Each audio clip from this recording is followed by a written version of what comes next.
Naeem Pasha is an Islamabad-based architect and recognized nationally throughout Pakistan. Pasha believes that the designer invariably generates a sequence of events or happenings to suit his own predilections and approach to a method of madness of his own choice. The universal will of geometry is one of the key principles of his design process. It is the tool used to knit all the forces, nature, tradition, the creative ethos together. It sculpts the building, the form, how it shifts and turns, the ratios and proportions to how it rises from the plans and develops it in other components. If one agrees that architecture is the thoughtful enclosure of space for human use, one is also aware of the limitations that the times impose on any architecture. The friction exists and the architect endeavors to ensure that his architecture is flexible enough to accommodate change of use in the future, to lend it a timeless quality so it can evolve and change with the passing years. I belong to what used to be called Northwest Frontier Province, now Khyber Pakhtunkhwa. I was born in Abbottabad. Early education is there. The government high school #1, and then on Abbottabad College I did my FSc.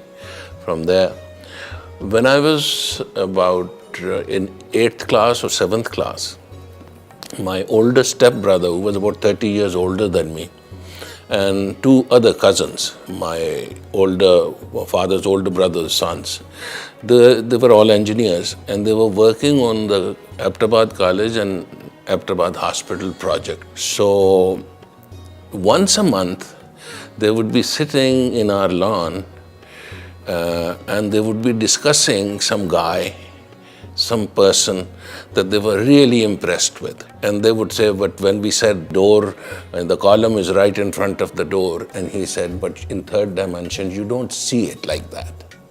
So that was a catchphrase that I heard, that they were sort of like, wow, what a wisdom that he gave.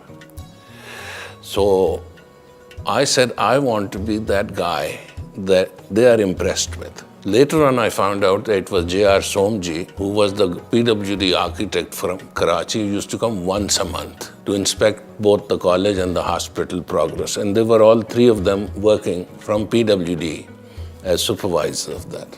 And so they would talk about this person. So once I knew that the person is an architect, so I said, I want to be that kind of an engineer. I didn't know what architecture was because the engineers were talking about it. So I said, they are really impressed with this guy.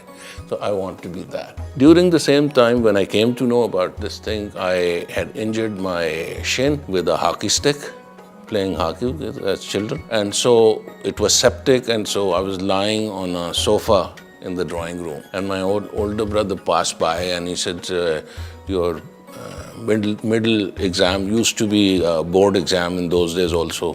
So he said, you're not studying. Do you want to fail? Or do you want to be a sweeper when you grow up? So I said, no, I want to be an architect. So he said, do you know what an architect is? I said, I don't know, but I want to be an architect. He says, your hair would be all gray and you would be wearing glasses, 1/8 of an inch thick. It's not an easy thing to be an architect. So in that sort of a way, that whole journey started by just my curiosity with Somji and the luck that J. Palmer Boggs' family was there, and I saw those long-legged girls. Otherwise, I wouldn't have bothered. I wouldn't have known. My design philosophy, when I get a project, any project, whether it's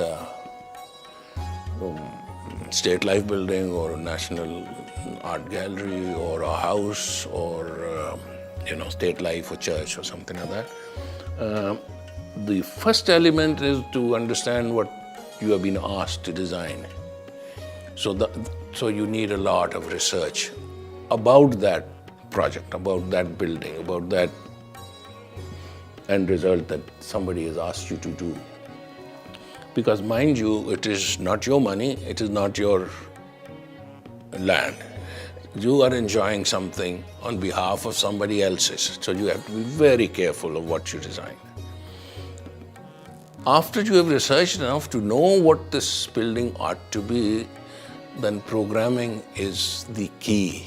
And in that programming is the alphabet that is set for the word. So when you synthesize and groom the program, it becomes a word. And when you actually start employing these two elements, you can make a sentence. So the building comes with that sentence.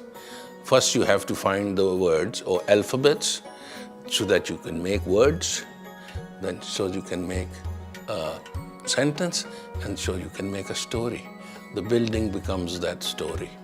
But I've seen, I go sometimes to teach, and the children, they say, no, we straight away go and design. We don't do any research or programming. So I said, how do you know? How many rooms, what size is the rooms, or where do you start? So you have to have a program. You have to know if a house, how many bedrooms, what sort of a thing the owner wants, how many living spaces the person wants. If you are doing a hospital, you should know, when you make an ICU, what happens, CCU, what happens, it's a ward, what happens, nursing station, what happens. These are the programs, these are the words, these are the alphabets of design.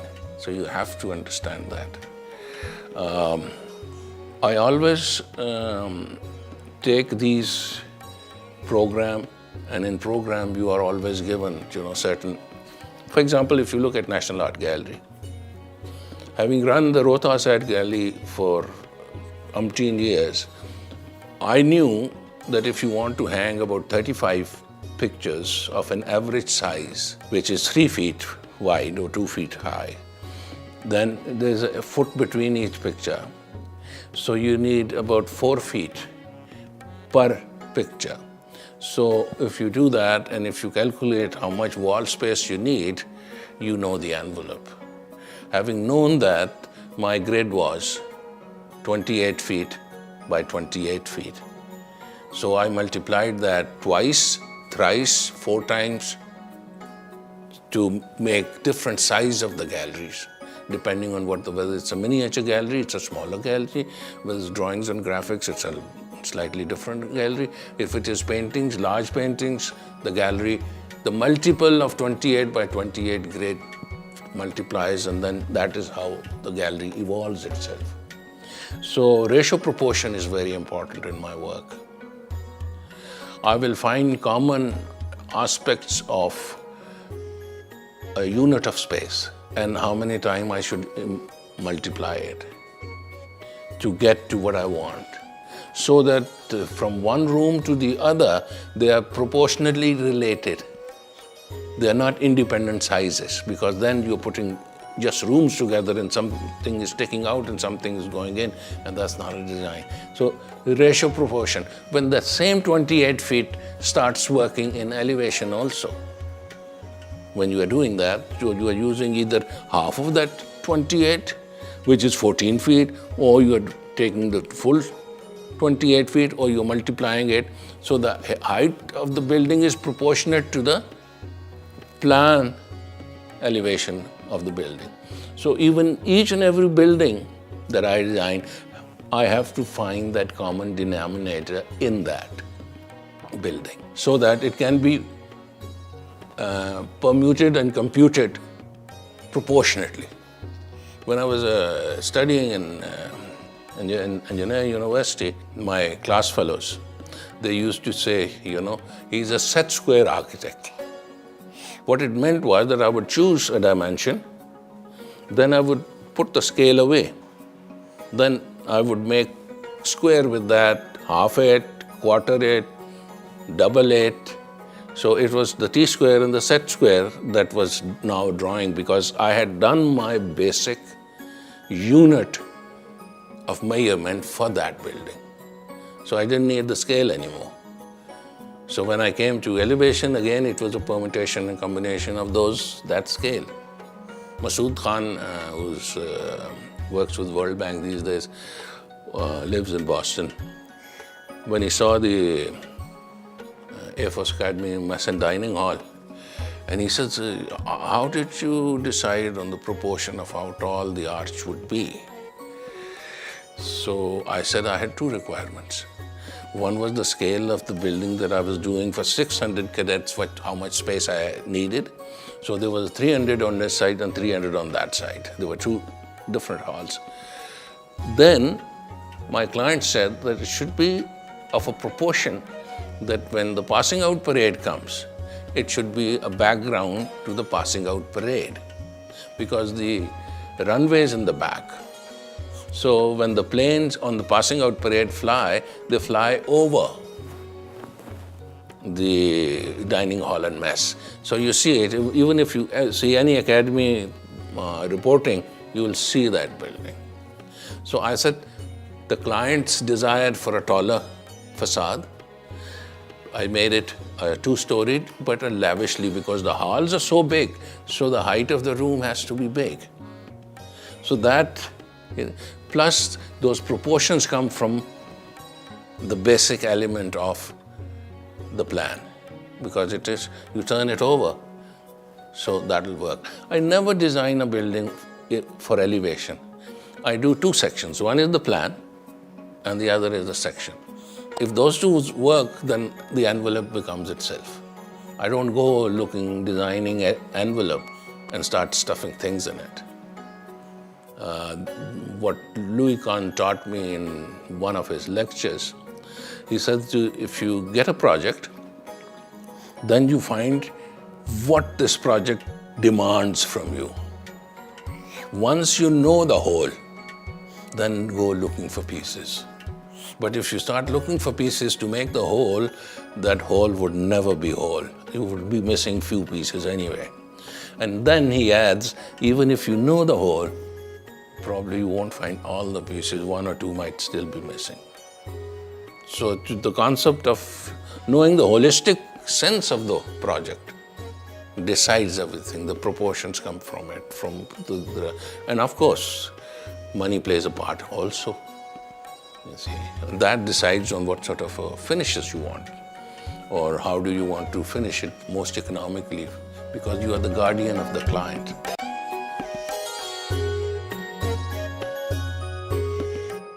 Yeah, I would say I've been very lucky. I have done large projects like the Air Force Academy in Risalpo, now Asghar Khan Air Force Academy. I would go and show the drawings to Air Force Chief and the whole, upper air marshals and air vice marshals and all that. About 43 years old, 42 years old, just returned from America, presenting. And they would lap it up. Everything I said, this is how, nobody ever changed anything. That probably made me lazy, because I said, it's very easy to convince them what I'm saying is right. Once or twice, one air vice marshal said, we were doing the convocation hall for the Risalpur Academy, and I had these ante rooms, lounges on the side of the main hall. And it was the shape I created, sort of like a jet plane, if you look at it from the top, sort of. So those were sort of like the wings. Or if you look at a fish, then the fins, it'll be. So that Air Vice Marshal sitting next to Anwar Shamim, the Air Chief, he said, what are these pimples on this building? So as a 42 years old, I said, they're not pimples. And the way I said it, Anwar Shamim put her hand on this Air Vice Marshal and sort of tapped him. A soft-spoken person, Anwar Shamim, didn't speak loud. And he stopped. So I said, these are the ante-rooms and this and that, and I've tried to see that they look like a fighter jet. So that's how it was accepted. Going to the naval dining hall and mess over in Karsaz, If you ever seen it, the stepped up, go and see it. I'm sure you would like it. And the housing, BOQ housing behind it. We went to the site, looked at the site, walked around. There's a graveyard in the back.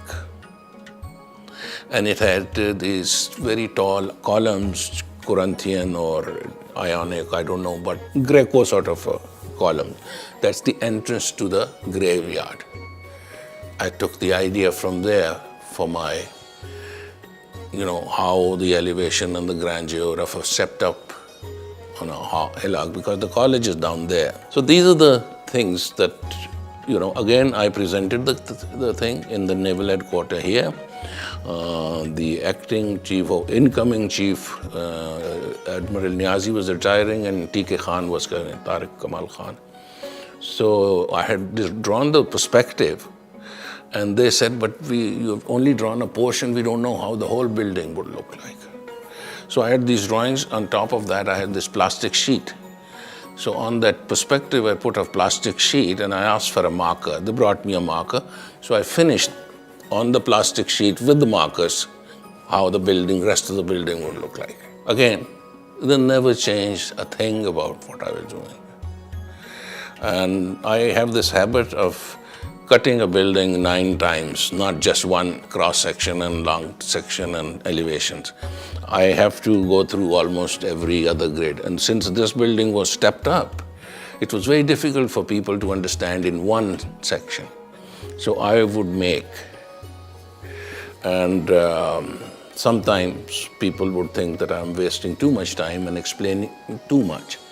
But I said, if I don't do that, the structural engineer would not understand also how the building steps up to the dining hall. Similarly, doing the church, again, I did a research for 3 months with the St. Thomas Church people. It's a conglomeration of about 8 denominations, Protestant denominations, that combined together one church. St. Thomas was a carpenter. So the cross they have has a T-square on it because of him. And so that attracted me, because the carpenter is close to what I do, in that sort of a way. But what I did, I used to attend Friday, Saturday, Sunday, their service for 3 months. The Friday was for wealthy Christians, Pakistanis. Saturday was for the poor Christians, and they would go into little bastis and do the thing. And then the Sunday was for the diplomats, expatriates, and the richer, affluent more. So I would see where the music has to be played, what sort of music they play in the case, because all those 3 people would be together now here in this church. So how are they going to do it? Did a lot of sketching of what they do and how they do, discussions with them. And then evolved something that would be something that would not take any of maintenance. So it is inside bricks and outside also bricks. And the concrete that was poured by this Iqbal contractor, who was also a Christian, he's migrated to Canada now. But it's a wonderful thing to see. It's like Japanese shuttering marks, as if they are made out of wood. They did such a beautiful shuttering of that formwork. So again, the diocese, everybody, I designed the cross wall, which the back of the, where the priest sits, with brick. And I wanted in brick, the cross should look like it's suspended. So I had drawn something else, and I was hoping that Zahurul Akhlaq would make a metal cross ultimately. But they didn't have money and they didn't want to spend any money. So I did what I did in this case here, that with a sort of, you started the carbelling so much that the cross came in front and the walls stayed behind. And I sat where the audience would be slightly closer to the entrance, and I told them how to do. I didn't draw anything. So we demolished first because the cross was getting under the cross beams. So I wanted it to be lower. So we started again and we did that. It's more like Gaudi would do for his architecture, that he stands there and tells them what to do rather than go and draw things. So in that sort of a way, I've been very lucky, blessed, and with the limited talent that I have, I did well by just, I suppose, a belief in yourself and belief in the conviction of what you are doing. All my children are close to me. None is. But you say whether I think that I have made an ultimate building? No. I haven't yet made an ultimate building. If I stop here, then I might say that, a couple of things that I did have given me satisfaction. But every building, whether it is the PNEC Mess and Dining Hall, I quite like it. I quite like the proportions. I quite like the way it's finished. Risalpur Academy, again, the whole academy, the way it is built and surrounded. And they, it's a person's, at the age of 40, one is blessed to have gotten there. National Gallery, it's a symbolic building, so it's more pleasing. Church, again, it's a symbolic building. It's more pleasing, it's more satisfying. But I won't say that, which building I like or which I don't like. I asked Faiz Saab long time ago, I said, what is in your poetry that I can have in architecture? If you could tell me, where does your poetry come from? So first he started telling me about how he met Hassan Fatih in Egypt, and what is the fountain, and what is the dome, and what is this. So I said, no, I'm not talking about that. I'm talking about when you say, Dard ke kasni pazeb bajati nikle. So pazeb is never kasni. It's made out of silver. So it can't be kasni. So he said, when somebody dances in anguish, in pain, against its will, they will become Kansi. So I said, then where dil ke rukhsar, the heart doesn't have a cheek, it doesn't have a face. So he said, again, it comes from the folk and the myth. And it is he who directed me, if you want to excel in what you do, look for the folk, the local, and the myth. In mythology, when you say blue color, it's a color of sadness. So Kasni is a type. We also, when we say I'm feeling blue, I'm sad. So he takes that innuendo into his poetry to describe that the person who was dancing was not willing to dance, but forced to dance.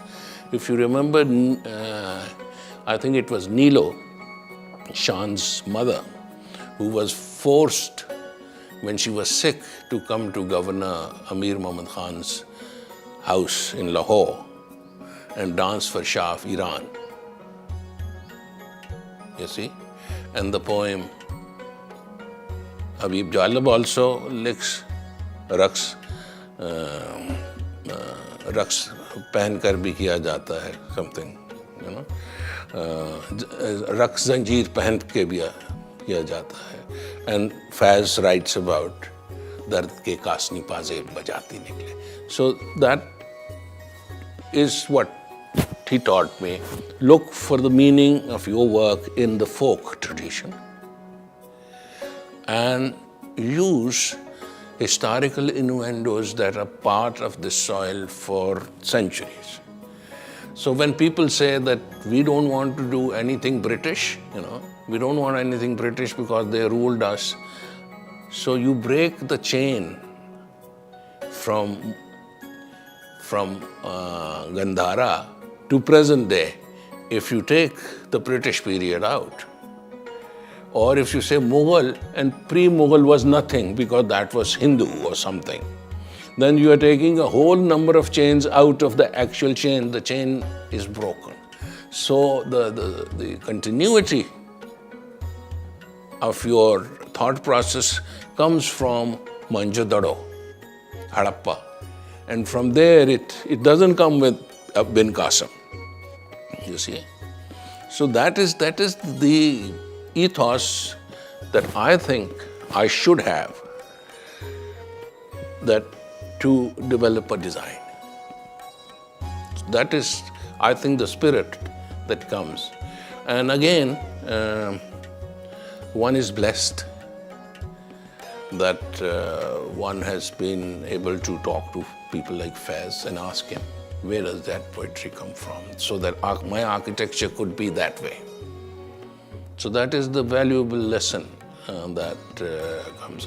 National Art Gallery is primarily based on that conversation with Faiz Sahib. He got a little mad also because he thought I was not, I rejected his Hassan Fatih incident and I wanted something more. But when he came to know what I wanted, then he was quite happy that he gave me something that I can cherish for the rest of my life.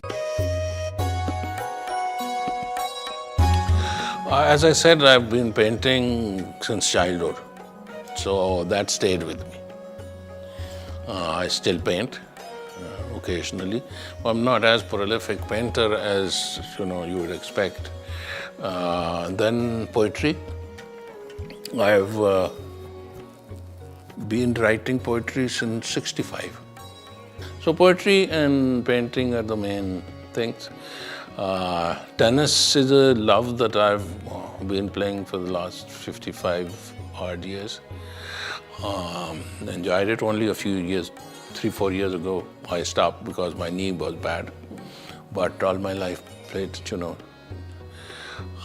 that was another thing about the office. They would say that, I go and play tennis, but I used to go play tennis, come back to the office, go at 4 o'clock, come back at about 6 o'clock, and then work till 9. That was the productive period in which one could design. Then though nobody's in the, coming or going, the phone is ringing or anything. So that is when you concentrated and designed in those days. So those were the things. If you see some of my sketches or the bombard or the butter paper sketches, you will always see a couplet here and there that was started by that design. So if I got ever stuck in design, I would go to poetry or painting, and that would break the spell and I could design. As an architect, when you're designing something and something you like very much, but it doesn't fit into the project, but you love that little thing that you have designed, so you want to force it on so that painting and poetry would take that away and put it in a pocket and use it elsewhere and move on. So these two things have been more like a lifesaver from architecture. If I got stuck, I took refuge in poetry or painting. I would say that go all around the world, experience everything that you want to, but come home and sow the seed of your creativity on your soil. Don't take that away from yourself, because your motherland is everything. Your soil is everything. What makes you, and if you take that and you transplant it in Canada or America or Mozambique or whatever, you're not doing justice to your time on this earth if you abandon your homeland. So go anywhere, but come back and sow the seeds in your own soil. How important is traveling in architecture? Very important. Very important. When I finally finished my master's in States and having worked for 5 years over there, my ambition from day one when I joined architecture in NCA, that once I have to travel throughout Europe and come home. So that is what I did. And though they remain with you, it's another kind of a school to go through.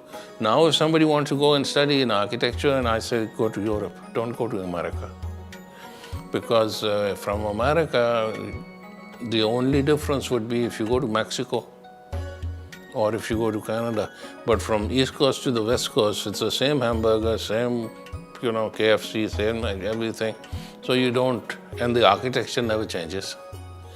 But if you're studying in Belgium or Germany or England, you hop, you are in another culture, another food, another way of living. You come to France, you can go to Louvre, you can go to now Berlin, go to Spain, Alhambra, Granada. So you see, while you're studying in Europe, you're also educating yourself in these different things.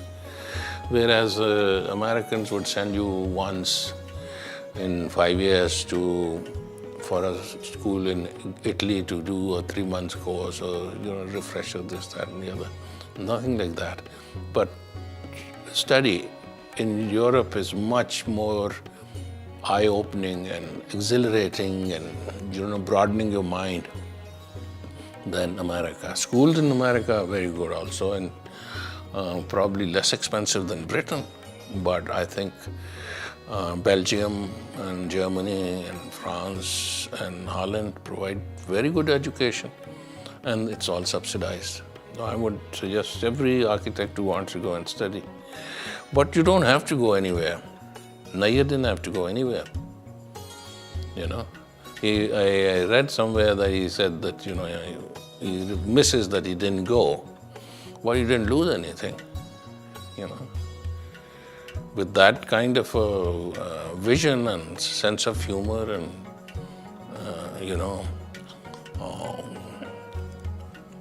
that personality. I remember Umar Khan Afridi used to say, Nayyar is a poet. When he describes a building, it looks like a poet is describing a building. So what better compliment you can have?